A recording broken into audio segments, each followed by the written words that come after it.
Before we dive in, drop a quick hi in the comments. It may seem small, but trust me, it really helps YouTube share this story with more sci-fi fans like us.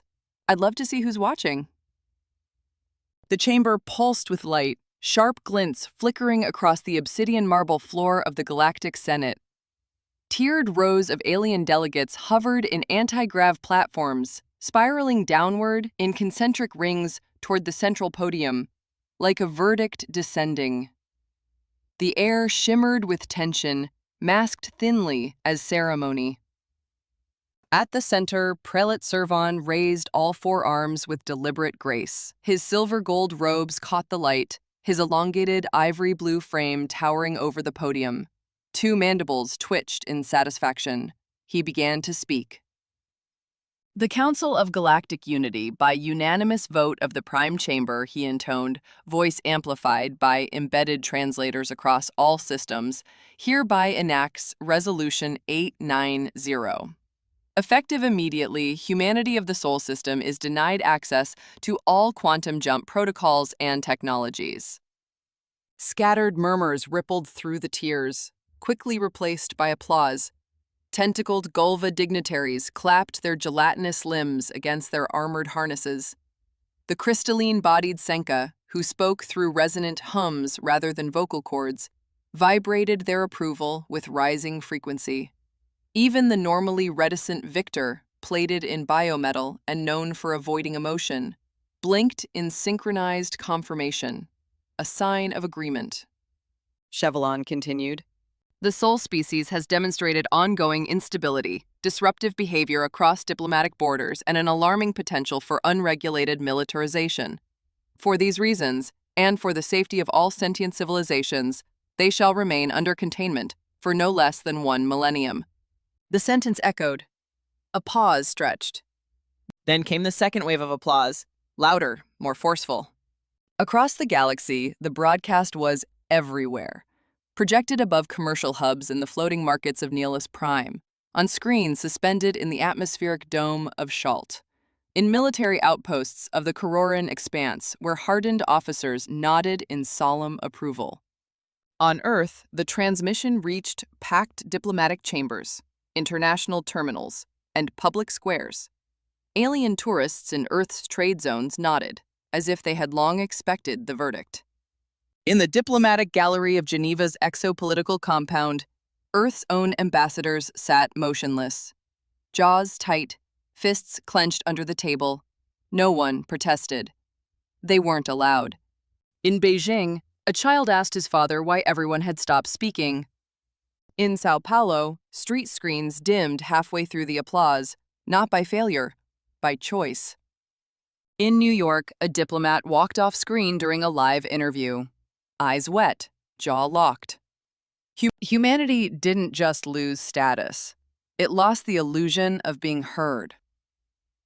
Beneath the surface of the planet, kilometers below the Rockies, in a bunker marked by no map, Commander Don Reyes watched in silence. The room was dark, half lit by the hum of standby monitors. A map of the outer solar system glowed behind him, static paused at an angle that showed Jupiter looming over the others. A grid of ship trajectories hung above, frozen. Beneath them, a series of classified threat matrices blinked in standby. All had been idle for years. Reyes sat alone in front of the central console, hunched, his broad frame casting a long shadow against the cold titanium walls. He was a man carved from conflict. Creased brow, squared jaw, and eyes that carried the weight of too many operations that had never made it to Earth's official records. A long scar traced beneath his right eye and disappeared into his collar. He watched the prelate's face as the sentence was declared. Then came the moment that stung most, when the camera cut to a view of the chamber and alien diplomats rose in standing ovation. Reyes didn't blink, but his fingers trembled. The screen cut to black. He leaned forward, placed his hand on the old recessed biometric pad. It scanned his palm. A secondary reader slid out. Voice activation required. End podcast C. Then voice activation. His voice came low, almost a whisper. Authorization. There was a hiss, mechanical, decisive. The room dimmed. A red indicator turned green. From a side corridor, two officers entered in silence. Lieutenant Armin Kalin, Reyes's tactical officer, tall, lean, ex-Special Forces from Titan, and Commander Fellis Rugg, crew operations lead, heavier built, his cybernetic implants trailing faint blue lines down his neck. "Orders confirmed?" Kalin asked. Reyes stood. "We're done asking." Rugg didn't speak. He tapped the transport panel. Lights on the far wall blinked in sequence, indicating activation of a deep-field orbital sling system. Exclamation place personal yeet. Above, kilometers away, inside a cloaked launch cradle at the edge of Earth's mesosphere, a transport unit snapped into motion. In less than 3 minutes, Reyes and his team vanished from Earth's surface, swallowed by silence.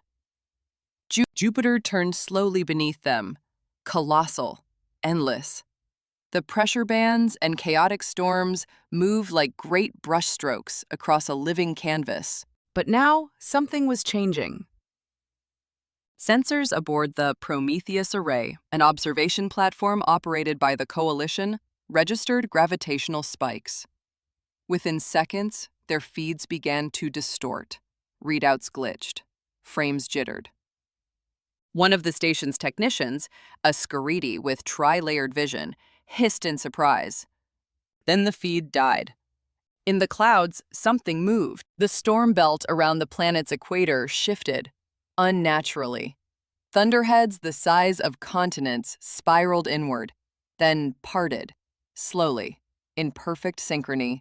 From the gas depths emerged something no one had ever recorded. Metal, geometry, intent. Quote, "The Zeus, it didn't rise. It recalibrated the space around it. Gravitational harmonics twisted as the structure surfaced, more fortress than ship. Its length obscured by its own spatial distortion fields. Plates of dark, gravity-folded alloy curved along its flanks like the ribs of an ancient god. Its central spine pulsed faintly with oscillating blue light, a signal of awakening. Inside, systems began to come online. Deep within the heart of the Zeus, magnetic coils turned with a slow thrum. Prometheus, the ship's AI, pulsed to life. Its voice spoke into the control nodes in rhythm. Primary functions reinitializing. Tactical awareness calibrated. Synchronization at 87%. Power cores stabilizing. Awaiting crew. On the main bridge, an observation shell of transparent alloy built into the curvature of the upper hull, Don Reyes stepped onto the command deck. The room was a cathedral of impossible architecture. The floor beneath him was transparent, reinforced by gravitational scaffolds. Beneath his boots stretched the chaos of Jupiter, spinning upside down. The walls were fragmented panels of data, surrounding the bridge in shifting motion. Some rotated at strange angles, defying what upright even meant. Reyes stopped at the command pulpit. The crew followed behind. Chief Engineer Lane, Systems Analyst May Sun, and Gunnery Officer Reese Dorn. Each stood at a terminal, stunned. No one spoke at first. Then Rugg broke the silence. Voice tight, "I never thought we'd actually launch." "It wasn't supposed to be launched," Reyes replied. "It was supposed to be buried." Lane stepped forward. "Sir, all primary weapon systems are dormant but responsive. Prometheus is in full sync with command channels. Secondary layers are charging." Reyes nodded. Mason hesitated. "They'll know we're here." "They already do," Reyes said. "They just don't yet know what here really means." He stepped toward the front of the deck. Beyond the curved viewing panel, the gas giant continued to churn, unaware or perhaps complicit. "You all saw the broadcast," Reyes continued. "They called us unstable, chaotic, primitive." No one responded. "They think we'll break under pressure," he added, "or kneel." Reese Dorn's hands tightened on the edge of his console. "What are we doing, sir?" Reyes didn't look at him. Something we should have done before asking for permission. The crew turned to their stations. Reyes stared ahead. Outside, the Zeus rose fully into space, shedding layers of gas from its hull like vaporous chains falling away. Around the ship, magnetic eddies twisted the very path of nearby moons. Light warped subtly at its edges, space itself buckling from the strain. For the first time in years, the humans didn't speak. The machine they'd built was awake. And the galaxy was about to learn what it meant to ignore Earth. The clouds tore open in a soundless rupture, and gravity rippled like water hit by a stone. Bearspiration above Jupiter, silence shattered. The storm layers parted, not in a spiral, not in natural turbulence, but with surgical precision. Colossal bands of ammonium gas peeled back in linear sequences, exposing strata that had never seen open space. A gravity well surged outward from the breach, dragging orbiting debris out of alignment. Coalition probes stationed in the upper thermosphere flickered, lost sensor lock, and then died.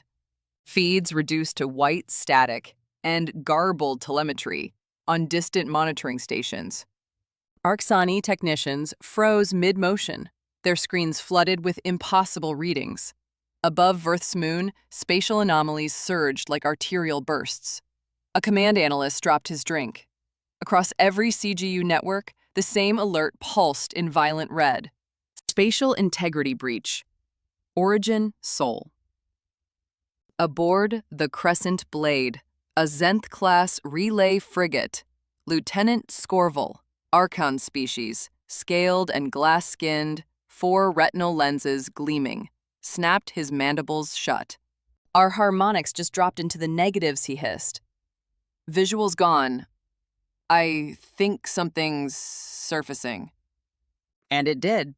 From the roiling red-gold tempest of Jupiter's heart, metal rose. Not debris, not relics, design, intent, infection. The Zeus ruptured through atmosphere like a planetary tumor, not ascending, displacing. Space bent wrong. Gravity collapsed inward in spirals. Light refracted at war with itself, as if the vessel existed out of sync with time, with physics, with expectation. No flags, no markings, just geometry. Wrong, predatory, deliberate. Armored plates thicker than dreadnought hulls layered the surface, edges curving and vanishing depending on the angle. Larger than anything the CGU had ever cataloged. No thrusters, no request for clearance, just arrival. Inside, heartbeat. One by one, internal systems roared back into life, with thuds that shook alloy, bulkhead, and bone. Prometheus spoke, its voice low, almost human. Core Array 1 stabilized. Fusion TR initiated. Auxiliary grid syncing. Weapon clusters standby. Environmental overlays updated. Neural bridge integration at 43% and rising. Down in the armory, locking cradles hissed open. Dormant weapons, monoliths in their own right, floated free under containment fields. In the subcore decks, temporal loops aligned, creating overlap, desync, confusion. Defensive miscalculation. A ghost in time. Torsion anchors fired. Not thrusters, gravitational chokeholds. The Zeus didn't orbit Jupiter. It bound Jupiter to itself. On the bridge, Reyes stepped forward, still silent. He hadn't spoken since launch, not during ascent, not when the locks opened, only now. The floor beneath him phased transparent. Cold. Absolute. Jupiter rotated below like an angry god's eye. Report, he said. Fellis Rugg checked his console. Voice hoarse. We're at 89% operational. Prometheus confirms pressure, containment, integration. We're live. Lane, the Martian-born chief engineer, thick-armed, gravity-hardened, stepped up. Sir, this isn't just a reactivation. The ship's learning. That's the point, Reyes replied. Kalen stood over the weapons grid, eyes scanning specks that didn't have names. These aren't guns, he muttered. I don't know what half this is. Reyes didn't turn. Then we'll show them that we're done being watched. Mason's console flared. Incoming traffic. CGU probes pinging handshakes. Scanning. Searching. Quote, "We're being targeted," she said. Low-level scans across all frequencies. They're trying to lock in. Deny everything, Reyes said. Reese Dorn stood silent by the weapons terminal. Hands steady, jaw set. No need to speak. The trigger wasn't his yet. The gravity shifted. Almost unnoticeable, until it wasn't. The deck inverted. Perspective broke, point. Suddenly, Jupiter wasn't below them. It was above. The entire bridge inverted its reference point without moving. And for the first time, they weren't under anything. They were at the center. A hush. No one moved. ... No one spoke. No simulations prepared them for this. Reyes stepped into the central ring. Prometheus, he said. Recording initiated.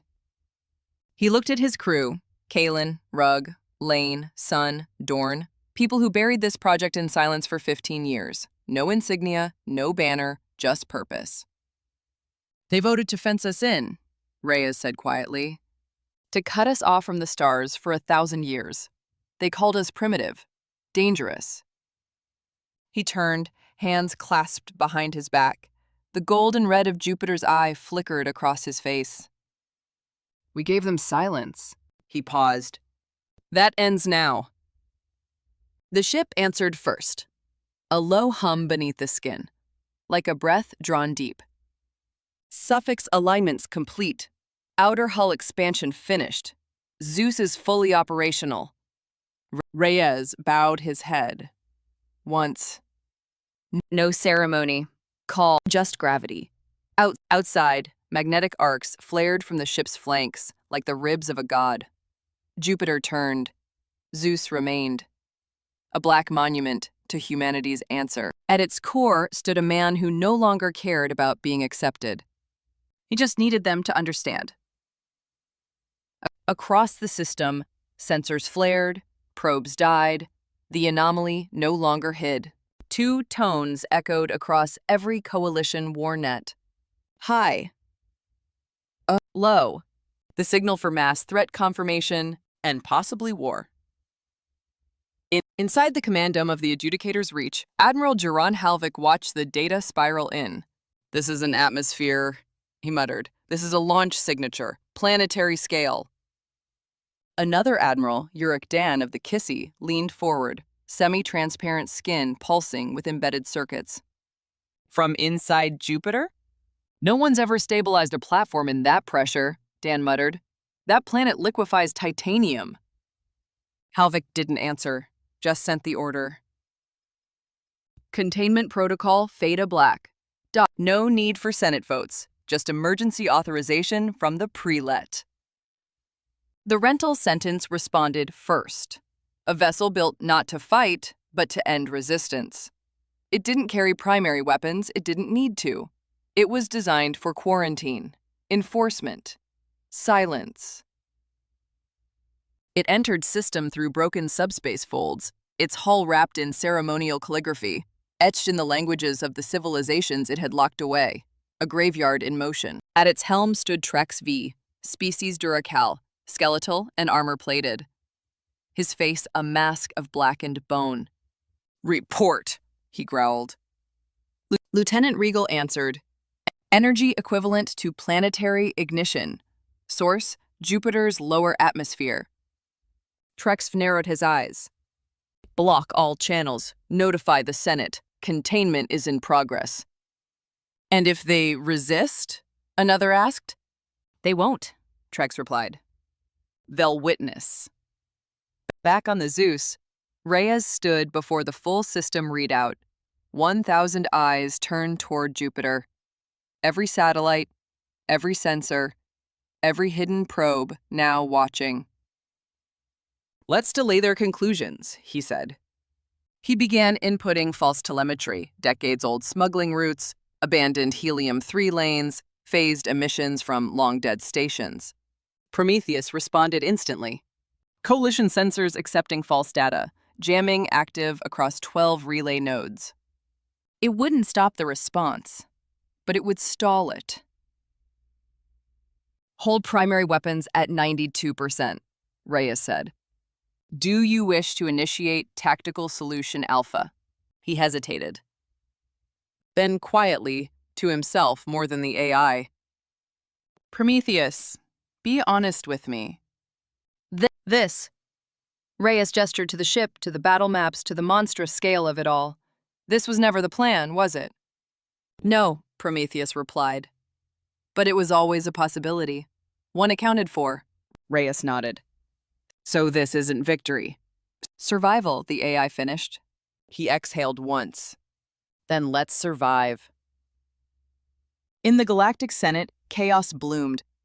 Admirals shouting, maps updating. Probes gone silent. 15 years of lies. 15 years of silence, now shattered. We don't declare war over presence, shouted Senator Vale. Halvek pointed at the storm, at the anomaly, at the God machine in orbit. That's not presence, he said. That's a weapon. Above Jupiter, the clouds churned, but they didn't move. Because something beneath them had stopped time.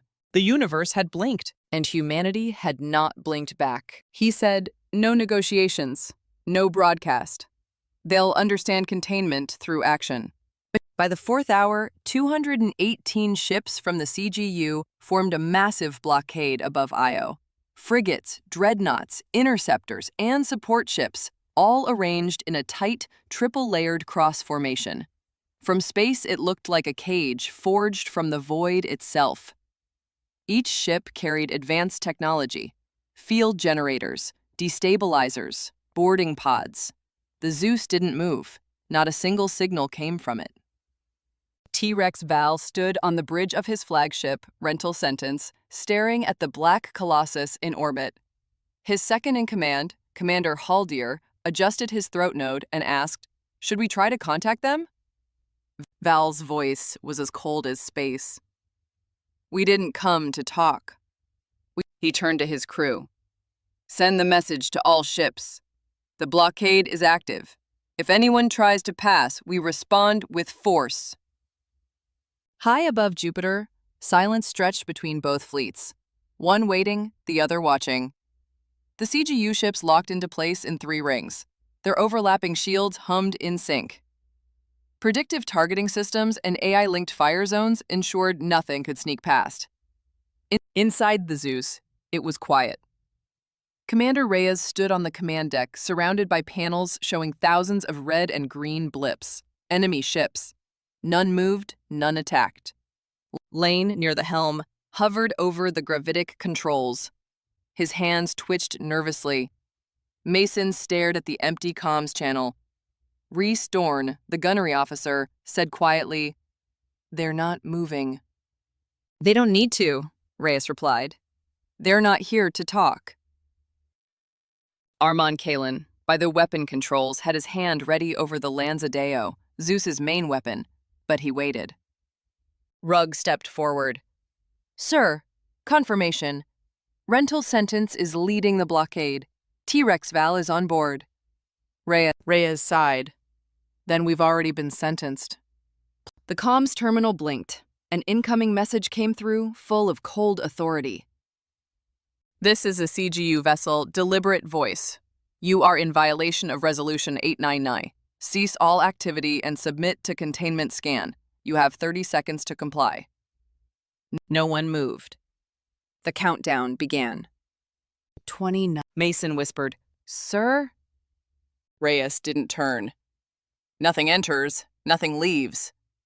At 12 seconds, Reyes raised his hand. "Sir," Kalin warned, "fire." A flash, silent and instant. A narrow beam of gravitic force shot forward. It tore through deliberate voice mid-sentence. The ship didn't explode, it folded inward, crushed by its own mass. 7 more ships in line followed, their cores collapsing. 20 others were destroyed before their systems even detected the shot. On the bridge, Dorn turned from the viewport. Christ. Lane sank into his seat. Kalen dropped his hand, eyes shut. On CGU ships, chaos erupted. Their AIs couldn't detect the source of the attack. On board rental sentence, Haldier yelled, "They're firing, but we can't track it!" Val stood still. They've activated something. Back on the Zeus, the bridge lights dimmed. The Axo de Chronos system powered up. A wave pulsed from the ship, silent, invisible. Prometheus, the ship's AI, spoke. Temporal field stable. Enemy sensor delay, 4.3 seconds. In those 4.3 seconds, Zeus fired again. Ships began collapsing mid-maneuver. Some folded into themselves. Others shattered as if bitten by invisible jaws. Their systems couldn't react in time. Everything they saw was already too late. May whispered, "They don't know what's real." Dorn replied, "Neither do we." One CGU carrier launched drones. They froze, reversed direction, and exploded back inside their own launch bay. Lane gasped, "Sir, we're folding time around them." Reyes didn't answer. The Zeus didn't move. No shields, no fighter launch. Just stillness, while destruction bloomed around it like falling petals. T-Rex Val watched another ship vanish. "Hold fire," he ordered. "They're not fighting us." "Then what are they doing?" Haldier asked. Val's voice turned quiet. "They're erasing us." By the 6th minute, CGU ships tried to reposition. Too late. By the 8th, 92 ships gone. By the 10th, 151. The battlefield looked like a scrapyard orbiting a god. And at the center, calm, untouched, was the Zeus. Inside, Reyes stepped down from the command platform. He didn't speak. He didn't need to. The crew said nothing. A red light blinked on the weapons core. "Next pattern set," Kalen reported. "Quark grid ready." Reyes studied the map. Each enemy ship was marked not by name, but by coordinates. He whispered, "One more second." Prometheus spoke again. "Delay registered. Cancel operation?" Reyes squinted. "No. Release the Corkit." There was no blast, just a whisper. Dozens of micro-implosion drones silently dispersed across the battlefield, riding invisible currents of gravity. They locked onto CGU command ships and vanished them from the inside. No explosions, just collapse. Admiral Sorex on the CGU dreadnought Verdict's mantle screamed once before being erased by a vacuum collapse under his command station. The Zeus crew watched.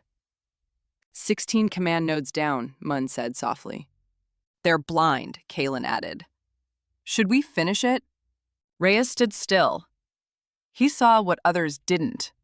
Enemy ships, drifting, broken. Even their silence had changed. It wasn't tactical, it was confusion, defeat. Prometheus confirmed. Remaining ships attempting fallback coordination, signal threads failing, cognitive latency rising. They are failing. "Maintain position," Reyes said. Back on rental sentence, chaos turned to desperation. Val shouted, "Consolidate remaining squadrons, manual deployments, now!" They launched all they had in a last-ditch attack. Suicide runs. Celial. Reyes watched. "They're coming straight at us," Dorn said. "Activate vibrational shield," Reyes ordered. Prometheus responded. The Zeus's hull shimmered. Razor-thin plates began vibrating at molecular cutting frequencies. It didn't raise shields, it became the weapon. The first wave hit. Corvettes shattered like glass. Frigates split open. The second wave vanished the same way. Dorn said, "Second wave neutralized." Rugg pointed at the screen. "Escape pod, CGU signature." A small capsule drifted from a destroyed cruiser. One pilot, no weapons. Orders? Mason asked. Reyes looked. A Zarathi pilot, face panicked, covered in hydraulic fluid, reached for a broken transmitter. Reyes nodded once. The pod was not intercepted. Rugg whispered. Saving him won't change the war. Let him carry the story, Reyes replied. Commander, I see retreat signals, Kalen said. Confirmed, Mason added. 5 or 6 ships breaking formation. Let them run, Reyes said. Outside, the Zeus moved forward slowly through the wreckage, calm and quiet. 183 CGU vessels had been erased in just 12 minutes, but the crew didn't cheer. No one smiled. They just breathed, waiting. Then a warning. Anomaly detected, Prometheus said. Unregistered object. Intercept course. Ganymede. Mason looked up from her cracked console. Where the hell did that come from? Trajectory's clean, Kalen said, already zooming in on the tactical map. Too clean. On screen, the object spun slowly. At first, it looked like debris, just another fragment drifting from the battlefield. But then it corrected itself, with small, controlled bursts. Reyes narrowed his eyes, magnify, analyze hull symmetry. The display sharpened. No beacon, no heat trail. But it was guided. It had purpose. Sabotage, Reyes muttered. Preloaded, probably launched just before the rental sentence lost command. Rue leaned in. It's heading for a terraforming relay. Ganymede doesn't have orbital defenses, Reyes said. Even dying, they still want to take something with them. Prometheus's voice was flat. Impact in 1 minute, 41 seconds. Estimated crater radius, 3 kilometers. Probability of structural chain reaction, 64%. Civilian structures? Confirmed. Water processors, shield nodes, atmospheric regulators. Mason's voice hardened. That colony isn't armed. They won't even see it coming. Reyes stared at his console. Direct fire? Negative. Line of sight blocked by debris. Only safe firing angle would be a full frontal burst. Projected casualties, high. Lane turned sharply. What about a lateral discharge? Possible. Chance of success, 28%. Stabilizer margin, 4%. Reyes didn't flinch. Do it. Warning, Prometheus replied.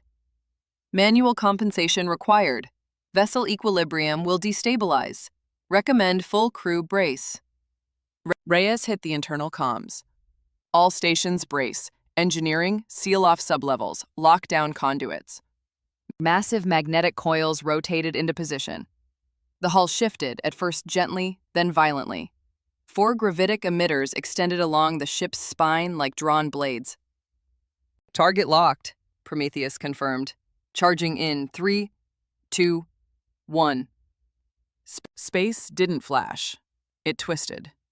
Folded sideways like a ripple across the void.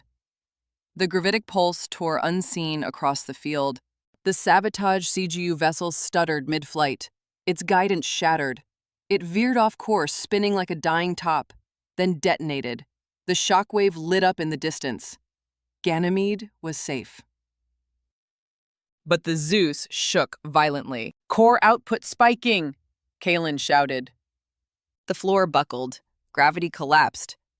Mason lost her footing. She slammed against the console. Blood streaked down her face as she crumpled. Mason's down, Rouge yelled, dragging her back. Sparks burst. A console exploded. The viewport fractured, spiderweb cracks spreading across the glass. We're off center, Lane shouted. Containment's degrading, Dorn added. Another hit. From the edge of the battlefield, a final, silent pulse cut through space. Quantum Lance, Kalen yelled. Too late, seamen. Nart, the blast struck the Zeus just below the bridge.